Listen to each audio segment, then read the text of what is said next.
우리가 성경을 구속사적인 관점으로 볼 수 있거든요. 이 모든 것들이 우리를 구원하시기 위한 하나님의 과정으로 본다면 모세는 바로 예수 그리스도의 모형이 되고 바로는 사단의 유형이 됩니다. 그러니까 모세를 통해서 하나님의 마음을 우리는 알 수가 있습니다. 끝까지 거절당해도 포기하지 않고 끝까지 이스라엘 백성을 구원해내는 바로 그 하나님의 구원의 역사, 저와 여러분들을 위한 하나님께서 우리를 향한 구원의 역사를 포기치 않고 끝까지 하셨다는 것을 우리는 알게 되고, 바로를 통해서는 무엇을 합니까? 바로가 하나님께서 이스라엘 백성을 구원해내실 때 끝까지 미련을 갖고 붙들고 놓지 않았던 것을 통해서 사단은 우리 삶에서, 우리 신앙생활에서 무엇이 가장 중요한가, 무엇을 사단은 끝까지 포기하지 않는가 하는 걸 통해서 영적인 지혜를 얻게 됩니다. 오늘 이 바로의 반응을 통해서 사단이 중요하게 생각하는 게 뭘까? 그것은 바로 우리 신앙생활에서 핵심과 마찬가지입니다. 그것을 우리가 찾아보면서 영적 지혜를 우리가 함께 얻기를 바랍니다. 자, 우리가 분별해야 될 영적 지혜가 무엇일까요? 첫 번째는 우리는 온전히 하나님의 백성 되었음을 기억해야 됩니다. 온전히. 바로는 파리 재앙 이후에 마음이 달라졌습니다. 네 번째 재앙이죠.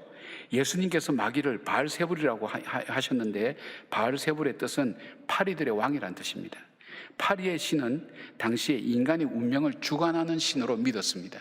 그런데 그 파리의 신이 하나님의 심판 앞에 여지없이 무너지니까 바로의 마음이 바뀌면서 이스라엘 백성들에게 세 가지 제안을 합니다. 첫 번째가 뭐냐면, 너희들 하나님 앞에 제사를 드려라. 이 땅에서 제사를 드려라.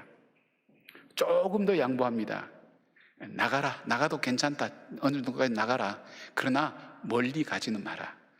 내 영향권에서 벗어나지는 마라. 그렇게 얘기합니다. 그리고 또 하나 요청을 합니다. 뭐냐면, 너희가 하나님께 예배드리는 것도 참 중요한데 나를 위해서 간구하라. 이 얘기는 나를 경배하라는 얘기입니다. 그러니까 바로도 같이 경배하라는 그런 의미의 타협안을 내놓습니다. 여러분, 이 완강했던 바로의 마음이 이만큼 달라진 것을 보면 바로 이 모세와 아론이 성공했다고 볼 수 있지만, 모세와 이 아론은 하와처럼 속지 않았어요. 사단의 유혹 앞에 속지 않고 분명히 하나님의 계획과 뜻을 알고 있었어요. 하나님은 이스라엘 백성을 온전히 구원하시기를 원했지 그냥 일부만 구원하기를 원치 않았기 때문에 이 제안을 거절합니다. 그리고 쫓겨나옵니다. 하나님의 계획은 이스라엘 백성을 애굽에서 완전히 벗어나게 만드는 것이고, 또한 이 백성들이 바로의 영향권에서 떠나서 하나님의 백성으로 하나님이 통치하시고 하나님께서 다스리는 백성이 되게 하는 그 목적이었습니다. 그래서 하나님만을 섬기고 하나님만을 예배하며 교제하는 것이 하나님의 계획이었는데, 바로는 타협안을 제안하면서 하나님께서 명령하는 것을 수용하는 것처럼 속이고 있는 것을 보게 됩니다. 그걸 분별했던 것, 그것을 이 모세와 아론은 알고 있었던 겁니다. 우리도 마찬가지입니다. 하나님께서 우리를 구원하심이 일부만 구원하신 게 아니라 온전히 완전히 구원하셨습니다. 우리가 예수 그리스도를 믿고 주님의 자녀가 되었을 때 하나님께서 원하시는 삶이 뭐냐? 온전히 구원하신 하나님은 내 삶이 전체가 세상과 사단과 내 욕망의 통치를 받지 않고 온전히 하나님께서 주관하시는 삶이 되기를 원하셨고, 그리고 하나님과만 온전히 교제하기를 원하시고 하나님만을 예배하고 경배하기를 원하시는 것이 우리를 온전하게 구원하신 하나님의 뜻이라는 것을 우리가 아셔야 됩니다. 그래서 하나님께서 우리에게 요구하시는 가장 중요한 것, 핵심이 뭐냐면 거룩함입니다. 내가 거룩하니 너희도 거룩하라. 이 거룩함은 구별됨입니다. 세상 속에 살아가지만 세상과 구별되는 하나님의 백성답게 살아가는 것. 왜요? 그를 능력을 주셨으니까.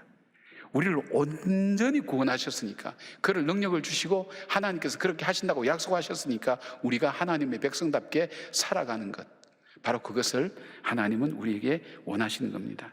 로마서 12장 2절에 이렇게 말씀합니다. 너희는 이 세대를 본받지 말라고 하십니다. 이 세상을 따라가지 말라고 말씀하십니다. 이 세상 속에 살지만 이 세상과 구별된 삶을 살기를 하나님 원하셨습니다. 그것이 바로 완전히 출애굽하도록 하신 하나님의 역사였고 계획이었던 것을 우리는 알아야 합니다. 바로가 멀리 가지 마라 하는 것은 예수를 믿되 합리적이고 이성적이며 인간적으로 이해할 수 있는 범위 안에서 믿으라는 것입니다. 이거 이해 못할 일이야. 이거는 못 묻겠어. 그것이 아니라 우리가 믿는 우리 머리의 한계 안에서 그 안에서 이성적으로 그렇게 상식적으로 믿으라는 그런 얘기입니다. 너무 광신적으로 믿지 말라는 것입니다. 새벽에도 나오고 밤에도 나가고 쉬지 말고 기도하라 그러는 게 그게 어디 가능한 얘기냐 이런 식으로 얘기하면서 광신적으로 믿지 마라. 그래 잘 쓰는 말이 있죠. 하나님 기가 먹은 하나님이 아니기 때문에 그렇게 안 부르짖어도 된다고. 하나님도 새벽잠 주무신데 새벽부터 주여 부르면 하나님 귀찮아서 참 기도 들어줄 것도 안 들어준다든지 그런 이야기들이 농담처럼 들려지만 사실은 우리 마음속에 있는 사단의 유혹 앞에 우리가 쉽게 노출되어 있고 허용하는 것과 마찬가지라는 것입니다. 또 자기를 위해서 간구하라는 것은 하나님을 섬기지만은 세상도 더불어서 같이 살아가는 것이 이 세상을 살아가는 지혜라고 생각하게끔 그렇게 만든다는 것입니다. 사랑하는 여러분, 여러분이 저와 이 세상 속에 살아가면서 세상과 겸하여 살아가는 부분들은 없습니까? 내 시간, 내 물질, 내 재능과 이 모든 것, 바로 세상의 수많은 다른 신들과 겸하여 섬기고 살아가는 건 없는지, 내 욕망과 더불어 살아가는 건 없는지, 세상의 흐름 따라가는 건 없는지, 우리는 이 세상에 살면서 하늘의 인생 기준을 가지고 살아야 될 하나님의 사랑임을 꼭 기억하여서 온전히 구원하신 그 하나님 앞에 온전한 삶을 드리는 그런 저와 여러분 되기를 주의 이름으로 축원합니다. 두 번째로 우리가 신앙생활에서 가져야 될 지혜가 있다면 다음 세대의 중요성을 기억하라는 것입니다. 바로는 8번째 메뚜기 재앙 이후에 다시 타협안을 내어놓습니다. 메뚜기는 농작물에 직접적인 영향을 주는 곤충으로 메뚜기를 숭배하는 세라피스 신을 섬기는데 풍요와 부유함을 상징하는 그런 신입니다. 바로 이 농작물을 통해서 부유와 풍요로움을 주는 이 신이 하나님으로부터 심판을 받아서 무너진 것을 볼 때 바로의 신하들이 바로한테 직언을 합니다. 왕이시여, 이 나라가 이미 망했습니다. 언제까지는 이렇게 붙들고 있을 것입니까? 얘기할 때 바로의 마음이 그 동에서 다시 또 이 모세와 아론을 부릅니다. 그래서 모세와 아론은 10장 9절에 이렇게 얘기합니다. 모세가 이르되 우리가 여호와 앞에 절기를 지킬 것인즉 우리가 남녀노소와 양과 소를 데리고 가겠나이다. 그렇게 요청했을 때 10절 11절에 바로가 이렇게 대답합니다. 바로가 그들에게 이르되 내가 너희와 너희의 어린아이들을 보내면 여호와가 너희와 함께 함과 같으니라. 보라, 그것이 너희에게는 나쁜 것이라. 그렇게 하지 말고 너희 장정만 가서 여호와를 섬기라. 이것이 너희가 구하는 바니라. 이에 그들이 바로 앞에서 쫓겨나니라. 바로는 지금 세대는 포기했어요. 그러나 다음을 위한 세대들은 그는 포기하지 않았습니다. 다음 세대를 놓친다면 모든 것을 놓치는 것과 같고 이스라엘이 하나님으로부터 크고 지속적인 복을 받는다고 바로는 판단했어요. 바로는 바로 판단한 겁니다. 사단은 바로 판단한 것입니다. 다음 세대를 잡는 것이야말로 이스라엘 백성을 붙잡아두는 가장 확실한 방법입니다. 왜냐하면 자녀를 두고 부모의 마음이, 부모의 삶이 온전히 떠날 수가 없습니다. 자녀를 가장 사랑하기 때문에 자녀가 있는 곳에 부모의 마음이 있습니다. 옛말에도 자식에게 이기는 부모가 없다고 하지 않습니까? 다른 것은 포기해도 자녀들을 포기하지 않는다는 거예요. 요즘 보고를 받아보면 젊은 세대들이 멀리 이사 갔다가도 우리 교회에 다시 나오기 시작합니다. 그 왜 그러냐 그래 물어봤더니 자녀 교육 때문에 그렇다는 거예요. 신앙 교육이 우리 교회가 나름대로 잘 되어 있고 자녀들 교육을 잘하기 때문에 그것 때문에 다른 데 나갈 수 없고 교회로 다시 돌아온다는 거예요. 그게 참 볼 때 젊은 부부들이 굉장히 참 귀한 거예요. 저들의 가치관이 굉장히 귀한 거예요. 우리가 거리적으로 멀고 힘들지만 그러나 우리가 더 중요한 것이 있다면 우리도 가정에서 자녀들을 교육시키지만 더 중요한 것은 이 아이들을 교회에서 신앙적으로 영적으로 훈련시킬 수 있도록 하는 것이 우리에겐 더 중요한 일이라고 판단하고 결정하는 것이 더 귀한 일이라는 거예요. 아름다운 얘기입니다. 아더 핑크 목사님은 바로의 이 대답을 이렇게 해석했습니다. 만일 내가 꼭 그렇게 해야만 한다면 그리스도인이 되라. 하나, 너희 식구들에게 종교를 강요하지 말고 그리고 특별히 그것으로 너희 자녀들을 졸라대지 말라. 그들은 그런 것들을 이해하기에는 아직 어리다. 지금은 그들이 행복하도록 그대로 두라. 그들이 자라면 진지하게 고려할 시간은 얼마든지 있다.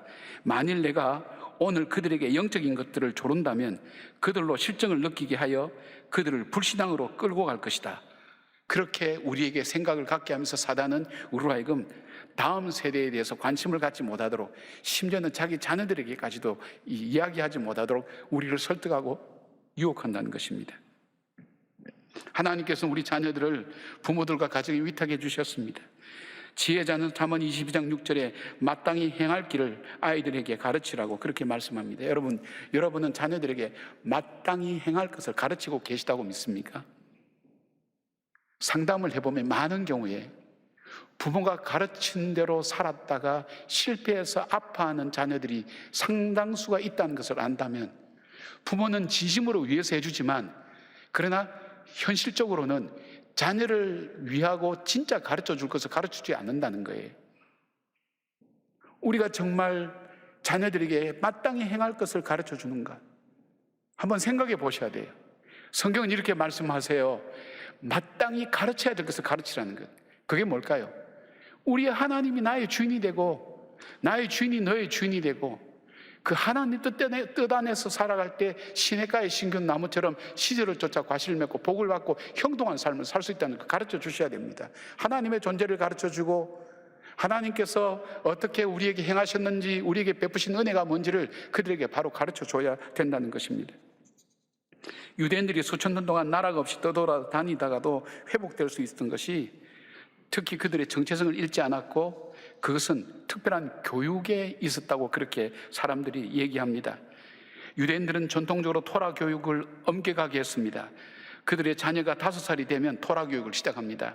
토라라고 하는 것은 구약 전체를 가리키기도 하지만 모세오경, 창세기, 출애굽, 레위기, 민수기, 신명기 5권의 책을 말합니다.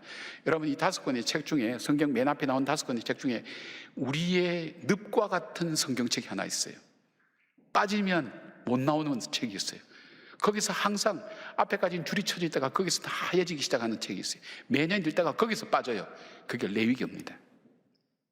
무슨 말인지 못 알아들어요. 그런데 이스라엘 사람들은 5살이 되면 토라를 가르치는데 제일 먼저 레위기부터 가르친다는 거예요. 왜냐하면 이 레위기는 우리가 누구며 어떤 백성이며 하나님은 어떤 분이라는 것과, 그리고 구원받은 백성은, 하나님의 백성은 어떻게 살아야 하는지 삶에 대한 것을 레위기서가 기록하고 있기 때문입니다. 그것을 제일 먼저 가르친다고 합니다.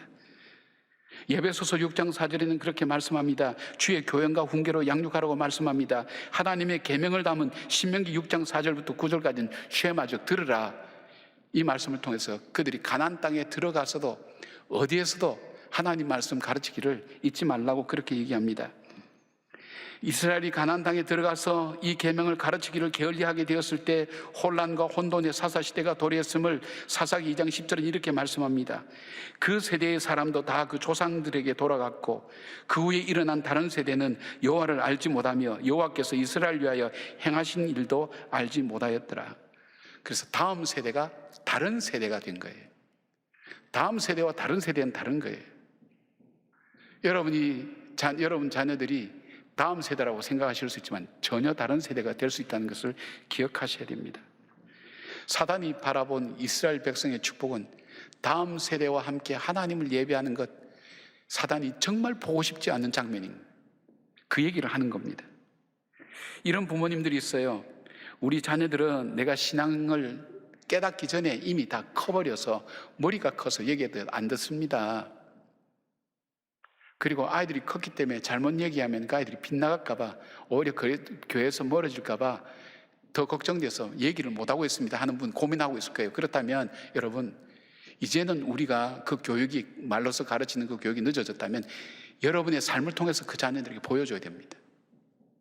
우리 엄마 아빠의 삶을 보니까 정말 하나님이 살아계신 것을 믿는 사람이야. 하나님이 모든 삶의 주관자인 것을 믿는 사람이라는 것을 삶을 통해서 보여주셔야 됩니다. 그리고 또 하나 있다면 생명을 바꾸는 기도를 하셔야 됩니다. 구원이 저절로 쉽게 이루어지지 않습니다. 믿음의 가정에서 그 분위기에서 자랐다고 해서 그 구원이 이루어지지 않습니다. 그래서 지금 교회를 떠난 사람이 얼마나 많습니까? 통계적으로 지금 얼마든지 나오고 있습니다. 생명을 건 부모의 기도가 있어야 돼요. 이것이 정말 내 삶에 소중하고 귀중하다, 영원히 내가 잊어버리지 말아야 될 영원한 가치를 갖고 있다면 여러분 자녀를 위해서 왜 생명을 건 기도를 안 하시는 거예요? 그냥 나이가 들면 저절로 알게 되겠지, 밥 먹을 때 한번 기도하는 것이 그 자녀를 위한 기도입니까? 그냥 잘되게 하시고 복되게 하시고, 그것이 아니라 그 자녀가 하나님을 바로 알고 하나님 앞에 바로 서서 걸어갈 수 있도록 여러분께서 하나님 앞에 매달려서 간절히 기도해야 돼요. 그렇게 하셔야 다음 세대가 있다는 것입니다. 다음 세대를 귀하게 여기고 다음 세대의 소중함을 아는 것, 그것이 바로 우리의 신앙 영적 생활에 있어서 중요한 거예요. 우리 자녀도 그렇지만 우리 교회 다음 세대를 귀하게 여기고 그들을 복되게 하는 것, 여러분이 비전 헌금하는 것도 마찬가지입니다. 그런 의미입니다. 다음 세대에게 많이 투자하는 겁니다. 우리가 함께하면서 하나님께서 다음 세대를 열어갈 때 정말 그들이 다른 세대가 아니라 하나님 앞에서 우리가 믿는 그 하나님을 여전히 믿고 우리가 받은 복을 여전히 받을 수 있도록 그렇게 나눌 수 있는 바로 그런 세대가 되도록 함께 그 지혜를 가지고 살아가는 것, 그것이 우리가 영적으로 얻을 지혜와 교훈이라는 것을 기억하시면서 사단이 정말 싫어하는 바로 이 부모님들과 자녀들이 함께 예배드리는 그 아름다운 모습을 간직해 가는 여러분들 되시길 주님의 이름으로 축복합니다. 세 번째로 우리 신앙생활에 있어서 중요한 것은 하나님께 드리는 섬김의 중요성을 알아야 합니다. 흑암의 재앙이 있고 난 다음에 바로는 다시 모세를 부릅니다. 9번째 재앙이죠. 흑암의 재앙은 예굽인들에게는 가장 충격적이고 심각한 것이었습니다. 왜냐하면 그들이 주로 섬기는 우상 중에 가장 큰 신이 태양신인 라라는 것인데 그들이 섬기는 주된 신입니다. 그 빛이, 그 태양이 없어지고 어둠이 가득했으니까 얼마 그들은 공포 가운데 있었을 것입니까? 그래서 출애굽기 24장을 보면 바로가 이렇게 말합니다. 바로가 모세를 불러서 이르되 너희는 가서 여호와를 섬기되 너희의 양과 소는 머물러 두고 너희 어린 것들은 다 너희와 함께 갈지니라. 바로가 완전히 다 포기했습니다. 가라, 멀리 가라, 다 나가라, 뭐 어린아이까지 다 데리고 나가라. 근데 너희들이 두고 갈 것 있는 양과 소는 두고 가라는 얘기입니다. 다 포기한 것 같죠? 근데 양과 소를 두고 가라는 것은 얼씨구나 좋구나 나갈 수도 있는데 모세는 그렇게 해석하지 않았어요. 10장 25절부터 26절 가니까 모세가 이 양과 소에 대해서 이렇게 해석합니다. 모세가 이르되 왕이라도 우리 하나님 여호와께 드릴 제사와 번제물을 우리에게 주어야 하겠고 우리의 가축도 우리와 함께 가고 한 마리도 남길 수 없으니 이는 우리가 그 중에서 가져다가 우리 하나님 여호와를 섬길 것이며 또 우리가 거기에 이르기까지 어떤 것으로 여호와를 섬길지는 알지 못합니다. 단순히 당신 눈에는 양과 소로 보이지만은 단순한 양과 소가 아니라 하나님께 드릴 제물이라는 거예요. 보는 관점이. 여기 섬기다에 해당되는 아바드라는 이 단어는 일하다, 봉사하다, 서비스라는 그런 의미지만은 근데 이것이 하나님과 관련돼서 나타날 때는 경배하다라는 예배가 됩니다. 하나님께 경배할 때 드리는 제물이 된다는 겁니다. 하나님께서 우리에게 무엇을 요구하실지 알 수 없기 때문에 모든 것을 다 가지고 가야 한다고 말합니다. 사단이 가장 싫어하고 방해하고 미련을 갖고 놓지 않으려고 하는 것이 뭡니까? 하나님을 섬기는 겁니다. 사단은 우리가 하나님을 향해 섬기는 것은 무엇이든 싫어하고 방해합니다. 구원받은 성도들 즉 영적 이스라엘의 최종 목적도 하나님을 영화롭게 하고 예배하고 섬기는 것이 궁극적인 목적입니다. 하나님께 기도하는 것도 섬김입니다. 봉사하는 것도 섬김입니다. 사랑의 희생도 섬김입니다. 이웃과 마을 식구들을 돌보는 것도 섬깁니다. 이 섬김이, 예배와 관련된 섬김이 사단이 가장 싫어하는 거예요. 마지막까지 포기하지 않는 거예요. 이 섬김 중에 가장 싫어하는 게 뭡니까? 예배 자체예요. 우리 자신이 예배 드리는 거예요. 우리 자신이 예배 드리는 것, 그 중에서도 가장 더 싫어하는 건 뭐냐면 우리 자신이 하나님께 산제물 되어서 온전히 드리는 것은 사단이 가장 싫어하는 일입니다. 사랑하는 여러분, 코로나가 끝나고 한국교회에 주는 영적인 손실이 무엇이냐 할 때 재정 문제라고 얘기하는 사람도 있고 인원, 예수 믿는 사람 떨어져 나간다는 문제도 있지만 저는 그보다 더 심각한 문제가 있어요. 뭐냐면 예배를 향한 우리의 믿음을 흐트러 버렸어요. 이미 편리함이 우리 마음속에 자리 잡았어요. 예배는 많은 종교 행사 중에 하나로 생각하는 거예요. 모든 것이 예배로부터 시작되는데 예배가 기초고 예배가 기본이고 예배로부터 그 신앙이라는 것이 시작되는데 이것이 많은 종교 행사 중에 그냥 신앙생활 중에 하나라고만 생각하는 거예요.